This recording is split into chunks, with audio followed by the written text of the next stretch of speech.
A sombra que pairava sobre Jerusalém se concretizou.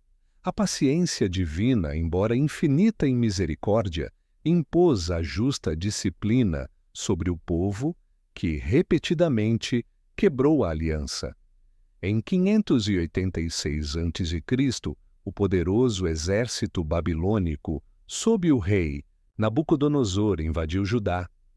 Jerusalém, a outrora gloriosa cidade santa, foi sitiada, suas muralhas, orgulho e proteção foram derrubadas. E o templo, o magnífico templo construído por Salomão, o centro da adoração a Deus, a morada visível da sua glória, foi saqueado, incendiado e reduzido a ruínas fumegantes. O povo de Judá, aqueles que sobreviveram à espada, à fome e à doença, foi acorrentado e levado cativo para a Babilônia. A cena era desoladora. A cidade santa em ruínas, a terra prometida vazia e o povo escolhido, descendentes de Abraão, Isaque e Jacó, arrastado para o exílio em terra estrangeira. Junto aos rios de Babilônia, ali nos assentamos e choramos, lembrando-nos de Sião. Lamentaram os salmistas, suas harpas penduradas nos salgueiros, incapazes de cantar as canções do Senhor em terra estranha. O exílio babilônico não foi apenas um castigo, foi também um tempo de profunda purificação e de reflexão dolorosa. Longe de sua terra, de seu templo e da liberdade que tanto haviam desprezado, o povo de Israel foi forçado a confrontar a verdadeira razão de sua desgraça: a idolatria persistente, a injustiça social e a infidelidade contínua à aliança com Deus. Nas margens dos rios da Babilônia, eles começaram a valorizar o que haviam perdido: a lei de Deus, as tradições de seus pais, a promessa de uma terra e de uma presença divina. Foi durante o exílio que a identidade judaica se solidificou, não mais dependente de um templo físico ou de um rei terreno. A sinagoga, como local de reunião para a oração, o estudo da lei e a leitura dos profetas, começou a ganhar importância, tornando-se o coração da vida religiosa. A escritura sagrada, compilada, preservada e meditada, tornou-se o centro de sua fé. A esperança não morreu, ela se transformou, focando-se na promessa de Deus de um retorno, de uma restauração futura e, sobretudo, na vinda do Messias. Em meio ao cativeiro, Deus não os abandonou. Levantou profetas para consolar, exortar e manter viva a chama da esperança. Ezequiel, um sacerdote levado cativo, teve visões poderosas da glória de Deus que se afastava do templo, mas também da futura restauração de Israel, incluindo a famosa visão do vale de ossos secos que ganham vida, um símbolo vívido da ressurreição do povo e da renovação espiritual pela ação do Espírito. Daniel, um jovem nobre judeu levado para a corte babilônica, demonstrou sabedoria e fidelidade inabaláveis. Interpretou os sonhos do rei, resistiu à pressão para comprometer sua fé, como na cova dos leões, e testemunhou o poder do Deus verdadeiro diante dos impérios pagãos. Suas visões apontavam para o fim dos reinos terrenos e o estabelecimento de um reino eterno por parte do Filho do Homem, uma figura messiânica. As profecias do segundo Isaías, escritas durante o exílio, falavam poderosamente sobre o sofrimento do povo, mas também sobre a vinda de um servo sofredor que levaria sobre si as iniquidades de muitos e sobre um tempo futuro de paz e justiça, sob o governo de um descendente de Davi, que traria salvação até os confins da terra. 70 anos se passaram cumprindo a profecia de Jeremias. O Império Babilônico, que parecia invencível, caiu diante do crescente Império Persa. E em 538 a.C., Ciro, o Grande, o rei da Pérsia, influenciado pela providência divina e talvez pela intercessão de Daniel, emitiu um decreto surpreendente.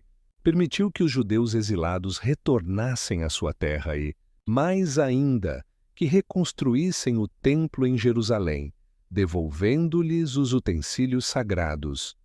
Um remanescente fiel, liderado por Zorobabel, descendente da linhagem real de Davi, e o sumo sacerdote Josué, empreendeu a longa e perigosa viagem de volta a Jerusalém.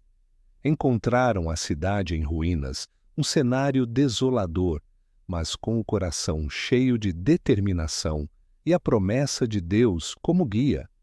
A tarefa de reconstruir o templo foi árdua e cheia de desafios.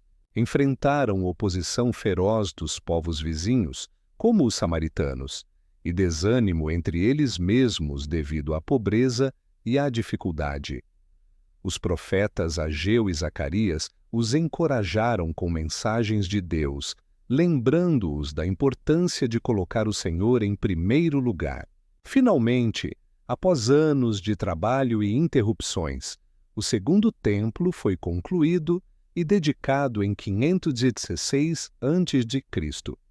Não tinha a glória e a magnificência do Templo de Salomão, mas era novamente o centro da adoração em Jerusalém, um sinal visível do retorno e da fidelidade de Deus à sua aliança.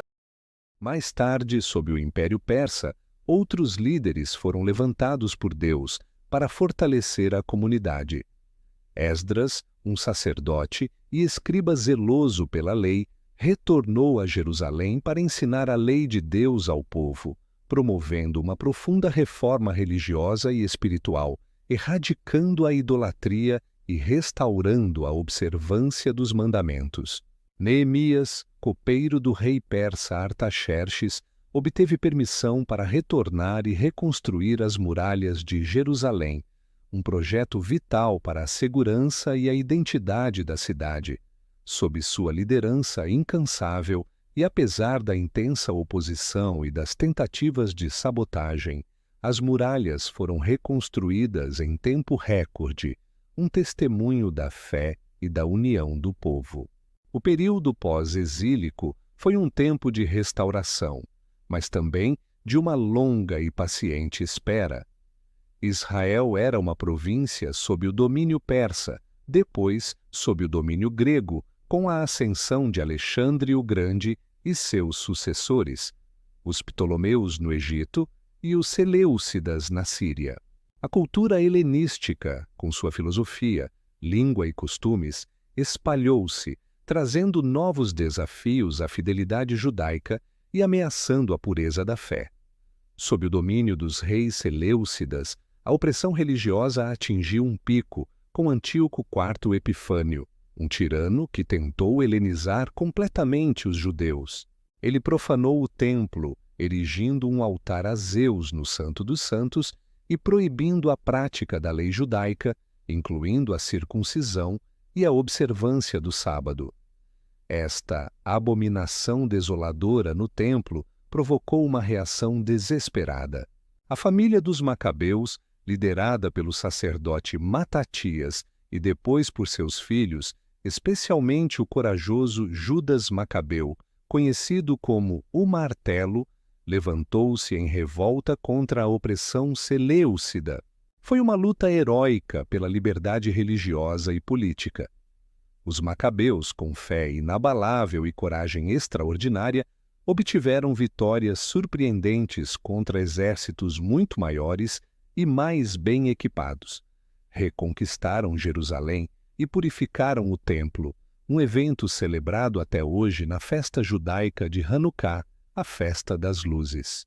A revolta macabeia levou a um período de independência judaica sob a dinastia Asmoneia. Foi um tempo de fervor religioso renovado, mas também de lutas internas, intrigas políticas e corrupção, que gradualmente enfraqueceram o reino e o prepararam para uma nova dominação. A independência asmoneia não durou. Em 63 a.C., o general romano Pompeu conquistou Jerusalém e a Judéia caiu sob o domínio do crescente e implacável Império Romano. Roma impôs seus próprios governantes. Herodes o Grande, um rei cliente dos romanos, governou com crueldade e magnificência, buscando agradar a Roma e a si mesmo. Ele expandiu e embelezou o Templo de Jerusalém de forma grandiosa para ganhar o favor dos judeus, mas era odiado por muitos devido à sua tirania e origem não judaica. O cenário político e religioso no tempo que precedeu a vinda do Messias era complexo e tenso.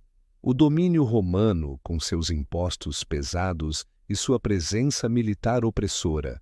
A dinastia herodiana, buscando manter o poder a todo custo, e diversas facções judaicas, os fariseus zelosos pela observância da lei e das tradições orais, os saduceus ligados ao sacerdócio e mais acomodados ao poder romano, os essênios buscando pureza e afastamento no deserto, e os zelotes ansiosos por uma revolta armada contra Roma para restaurar a soberania de Israel. Ao longo de todos esses séculos, do exílio babilônico ao domínio romano, a esperança do Messias permaneceu viva, ardente e crescente. As profecias sobre um descendente de Davi que seria rei para sempre, que traria justiça e paz, que redimiria Israel e as nações, eram lidas, meditadas e debatidas fervorosamente. O povo ansiava pelo cumprimento das promessas de Deus, por um libertador que não apenas os livraria do jugo estrangeiro, mas que inauguraria uma nova era de salvação. O segundo templo estava reconstruído, as muralhas reerguidas, a lei era estudada nas sinagogas, mas algo fundamental ainda faltava: a vinda do ungido de Deus, o Messias prometido, que inauguraria o reino eterno, não apenas um reino político, mas um reino espiritual de graça e verdade. O mundo estava em expectativa. Os sinais dos tempos, as profecias, a situação política e religiosa, tudo convergia. O palco estava montado. A plenitude dos tempos se aproximava. Os séculos de preparação, as alianças, as profecias, os sofrimentos e as esperanças convergiam para um único e glorioso ponto na história. O silêncio que precedeu a vinda, a longa espera, estava prestes a terminar. Aquele que era esperado por séculos, o cumprimento de todas as promessas, o Verbo eterno de Deus, estava às portas, prestes a nascer humildemente em Belém, para redimir a humanidade e inaugurar a nova e eterna aliança. Esse homem seria o incomparável Jesus Cristo, nosso Senhor, o Rei dos Reis,